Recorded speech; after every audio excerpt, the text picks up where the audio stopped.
नमस्कार, welcome to GK prince academy.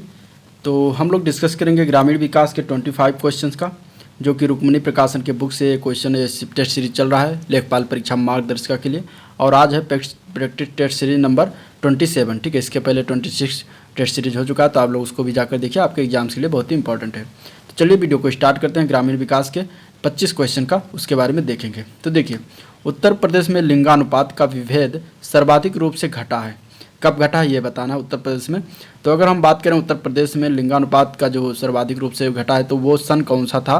तो वो था 1991 से 2001 के बीच में। ठीक है, आंसर इसका डी पार्ट से हो जाएगा। 1991 से 2001 के बीच में लिंगानुपात जो है वो घटा है। ठीक है, 2011 की जनगणना के अनुसार उत्तर प्रदेश का लिंगानुपात जो है वो है 912, और 2001 की जनगणना के अनुसार उत्तर प्रदेश का लिंगानुपात 898 था। ठीक है, 898 था। तो इस तरीके से इसका आंसर डी पार्ट हो जाएगा। अब अगला प्रश्न देखते हैं। निम्नलिखित में से कौन सा सही सुमेलित नहीं है? सही सुमेलन की बात करें इसमें से, तो बताना है कि कौन सा इसमें गलत है। आला बुंदेलखंड, बिरहा पूर्वांचल, चैती रुहेलखंड, कजरी अवध। तो गलत आंसर की बात करेंगे तो इसमें सी पार्ट इसका आंसर हो जाएगा। चैती जो है रुहेलखंड क्षेत्र का नहीं होता। ठीक है, चैती जो है उत्तर प्रदेश का चैत माह पर जो है केंद्रित एक लोकगीत होता है। इसे अर्धशास्त्रीय गीत विधाओं में भी सम्मिलित किया जाता है। इस लोकगीत का विषय जो होता है प्रेम, प्रकृति और होली होता है। चैत माह जो है राम के जन्म का माह होता है, इसलिए इस गीत के हर पंक्ति में अंत में जो है रामा शब्द लगाया जाता है। और यह पूर्वी उत्तर प्रदेश में जो है मुख्य रूप से वाराणसी में गाया जाता है। ठीक है, तो इस तरीके से इसका आंसर जो हो जाएगा यही सी पार्ट हो जाएगा। ठीक है, बाकी और सारे ऑप्शन सही हैं। अगला क्वेश्चन देखते हैं। द ऑपरेशन ग्रीन परियोजना उत्तर प्रदेश में कब शुभारंभ हुआ था? तो द ऑपरेशन ग्रीन परियोजना का शुभारंभ जो उत्तर प्रदेश में 2001 में किया गया था। ठीक है, आंसर इसका सी पार्ट से हो जाएगा, वो भी 1 जुलाई को। ठीक है, ऑपरेशन ग्रीन जो है भारत में आलू, टमाटर, प्याज की फसलों की आपूर्ति को स्थिर करने के लक्ष्य के साथ साथ खाद्य प्रसंस्करण उद्योग मंत्रालय द्वारा अनुमोदित एक परियोजना है। ठीक है, और ऑपरेशन ग्रीन का 2021 में उद्देश्य टॉप प्रसंस्करण को जो है बढ़ाना है। तो इस तरीके से इसका आंसर जो हो जाएगा वो सी पार्ट हो जाएगा। अगला क्वेश्चन देखते हैं। पहाड़िया जनजाति निवास करती है किस जिले में? तो पहाड़िया जनजाति जो है वो सोनभद्र जिले में निवास करती है। आंसर इसका ये पार्ट हो जाएगा सोनभद्र। ठीक है, 2011 की जनगणना के अनुसार जो है टोटल जनजातियों की परसेंटेज संख्या बात करें उत्तर प्रदेश में, तो 0.6 अनुसूचित जनजातियाँ, 0.6% अनुसूचित जातियाँ हैं। ठीक है, और सोनभद्र जिले में पहाड़िया, बैगा, अगारिया, भुइयाँ आदि जनजातियाँ पाई जाती हैं, रहती हैं। ठीक है, पांखा और पानिका जनजातियाँ सोनभद्र और मिर्जापुर में पाई जाती हैं। ठीक है, चेरो जनजाति जो है सोनभद्र और वाराणसी में पाई जाती हैं। तो आंसर इसका ये पार्ट हो जाएगा। अगला क्वेश्चन देखते हैं। उत्तर प्रदेश में कृत्रिम रबड़ का कारखाना कहाँ स्थित है ये बताना है। तो उत्तर प्रदेश में कृत्रिम रबड़ का कारखाना जो है वो मोदी नगर में स्थित है। ठीक है, आंसर इसका सी पार्ट से हो जाएगा मोदी नगर। मोदी नगर कहाँ पड़ता है? तो ये गाजियाबाद में स्थित है, शहर है, स्थान है। ठीक है, और मोदी नगर मूलतः बेगमाबाद नामक एक गांव था, जिसकी स्थापना नवाब जाफर अली ने किया था। इस शहर की स्थापना 1933 में राय बहादुर गुजर मल मोदी ने किया था। ठीक है, यहाँ जो है मोदी चीनी भी मिल भी है। तो मोदी नगर में स्थित है। आंसर इसका सी पार्ट से हो जाएगा। अगला प्रश्न है, ग्रेटर नोएडा की स्थापना कब किया गया था? तो ग्रेटर नोएडा की स्थापना 1991 में किया गया था। आंसर इसका ये पार्ट से हो जाएगा। ठीक है, ग्रेटर नोएडा जो है गौतम बुद्ध जिला में है, और नोएडा एशिया के सबसे बड़े औद्योगिक उपनगरों में से एक है। नोएडा का फुल फॉर्म है new Okhla industrial development authority. ठीक है, इसकी स्थापना जो है सिर्फ नोएडा की स्थापना 1976 में किया गया था। ग्रेटर नोएडा की स्थापना 1991 में किया गया था। ठीक है, नेक्स्ट क्वेश्चन देखते हैं। प्रत्येक गांव की सारी जानकारी का मानचित्र होता है, किसके पास होता है ये बताना है। जो गांव की जानकारी का मानचित्र होता है वो किसके पास बताना, मैप जो होता है वो होता है पटवारी के पास। ठीक है, आंसर इसका बी पार्ट से हो जाएगा, पटवारी के पास। ठीक है, पटवारी को लेखपाल भी कहा जाता है। तो आंसर इसका इस तरीके से बी पार्ट हो जाएगा। अगला क्वेश्चन है, जिलाधीश जब राजस्व वसूली का कार्य करता है तो उसे क्या कहते हैं? तो जिलाधीश जब राजस्व वसूली का कार्य करता है तो उसे जो है कलेक्टर कहा जाता है। आंसर इसका सी पार्ट हो जाएगा, कलेक्टर। ठीक है, कलेक्टर पर जो है 1772 में लॉर्ड वारेन हेस्टिंग द्वारा जो है लाया गया था। अगला क्वेश्चन देखते हैं। दूरी मापने का व्यवहारित होता है, क्या है ये बताना है। पेडोमीटर, ओडोमीटर, स्पीडोमीटर या फिर ये सभी। तो दूरी मापने की ये सारी इकाई होती हैं। आंसर इसका डी पार्ट से हो जाएगा। ठीक है, और पेडोमीटर यह इलेक्ट्रॉनिक और इलेक्ट्रोमैकेनिकल होता है, जो व्यक्ति के हाथों या कूल्हों की गति का पता लगाकर प्रत्येक चरण को गिनता है। ओडोमीटर जो है ये पाथ मापी उपकरण होता है, और ये किसी वाहन द्वारा चली गई दूरी के लिए प्रयुक्त किया जाता है। ठीक है, इलेक्ट्रॉनिक और यांत्रिक जो है दोनों का सम्मिलित प्रणाली हो सकता है। तो इस तरीके से इसका आंसर जो हो जाएगा डी पार्ट हो जाएगा। अगला प्रश्न देखते हैं, उत्तर प्रदेश का कौन सा स्थान रेशमी साड़ियों के लिए विश्व प्रसिद्ध है? तो रेशमी साड़ियों के लिए जो है वाराणसी जिला आता है विश्व प्रसिद्ध। तो आंसर इसका क्या कहते हैं कि डी पार्ट से हो जाएगा, वाराणसी जिला। ठीक है, वाराणसी जिला में रेशमी साड़ी जो होता है वो विश्व प्रसिद्ध है। अब अगला क्वेश्चन देखते हैं, किस जनजाति के समाज की मूल इकाई गोत्र है? तो ये बताना है। अगर आंसर की बात करेंगे तो बुक्सा समाज के जनजाति की मूल इकाई क्या होती है? वो गोत्र होती है। ठीक है, ये उत्तर प्रदेश के किस जिले में निवास करती हैं? तो बिजनौर जिले में निवास करती हैं। ठीक है, ये अपने आप को परमार राजपूत के घरानों से संबंध बताते हैं। ठीक है, नेक्स्ट क्वेश्चन बात करें तो बाजार का नियंत्रण किसके द्वारा किया जाता है? तो बाजार का नियंत्रण जो है वो विपणन और निरीक्षण निदेशालय द्वारा किया जाता है। आंसर इसका बी पार्ट से हो जाएगा, विपणन और निरीक्षण निदेशालय। ठीक है, चलिए नेक्स्ट क्वेश्चन देखते हैं, राष्ट्रीय ग्रामीण पेयजल का नाम बदलकर कब जो है कब बदल दिया गया था? ये बताना। राष्ट्रीय ग्रामीण पेयजल का कार्यक्रम का नाम कब बदल दिया गया था? ये बताना है। तो ये बदला गया था 2005-06 में। ठीक है, आंसर इसका सी पार्ट से हो जाएगा, 2005-06। यह कार्यक्रम 1986 में प्रारंभ किया गया था। 1986 में कार्यक्रम प्रारंभ किया गया था।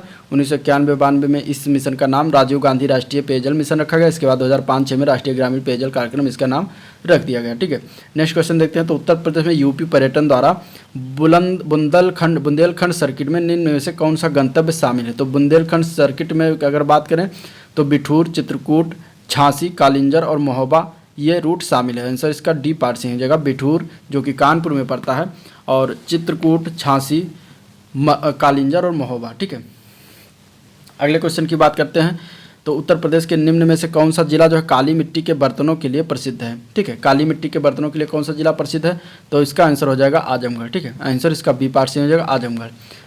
इस जनपद को जो है आजम ने बसाया था, इसी कारण इसका नाम आजमगढ़ पड़ा। और ये 15 नवंबर 1994 को 14वां मंडल के रूप में जो है आजमगढ़ मंडल का सृजन किया गया था। आजमगढ़ जो है तमसा नदी के किनारे पर स्थित है। ठीक है, घाघरा नदी आजमगढ़ और गोरखपुर के बीच का सीमा निर्धारण करती है। ठीक है, तो इस तरीके से इसका आंसर जो है वो बी पार्ट से हो जाएगा। अब अगला प्रश्न देखते हैं, उत्तर प्रदेश का एक छोटा सा शहर डैश अपनी लाल मिट्टी के लिए सजावटी बर्तनों के लिए जाना जाता है, वो कौन सा शहर है ये बताना है। तो वो शहर है चुनार। ठीक है, सी पार्ट इसका सही होगा, चुनार जो शहर है वो लाल मिट्टी के सजावटी बर्तनों के लिए जाना जाता है। ठीक है, तो सी पार्ट इसका सही हो जाएगा। और बरेली की बात करें तो ये बरेली उत्तर प्रदेश के मध्य उत्तर प्रदेश राज्य में रामगंगा नदी के तट पर स्थित है। यहाँ पे जो है सुरमा के लिए प्रसिद्ध है। ठीक है, एक सॉन्ग था, ठीक है, सुरमा के लिए प्रसिद्ध है। और इसका जो है बरेली क्या कहते हैं कि बरेली जो है वहाँ बरेली का सुरमा प्रसिद्ध है, ये आपको जानना जरूरी है। फिरोजाबाद जो है फिरोजाबाद की चूड़ियाँ जो होती हैं वो फेमस है, चूड़ियों की निर्माण के लिए जो है फिरोजाबाद फेमस है। ठीक है, तो इस तरीके मेरठ में जो है लकड़ी के खिलौने बनते हैं, काश्तकारी का निर्माण किया जाता है, तो ये इसके लिए फेमस है। इमारती सामान बनता है। ठीक है, अगला क्वेश्चन देखते हैं, केंद्रीय पक्षी अनुसंधान संस्थान उत्तर प्रदेश के किस शहर में है? तो ये है बरेली शहर में। ठीक है, पक्षी अनुसंधान संस्थान कहाँ पर है? बरेली में है। तो आंसर इसका बरेली हो जाएगा, और बरेली नगर के इज्जत नगर में है।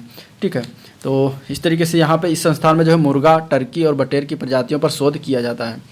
अब अगला क्वेश्चन देखते हैं, उत्तर प्रदेश राज्य में कौन सा जिला जो है नेपाल के साथ अपनी सीमा साझा नहीं करता है? तो इसमें से अगर बात करें तो सीतापुर जो है नेपाल के साथ सीमा साझा नहीं करता, बाकी पीलीभीत, श्रावस्ती, महाराजगंज ये सारे जो है नेपाल के साथ अपना सीमा साझा करता है।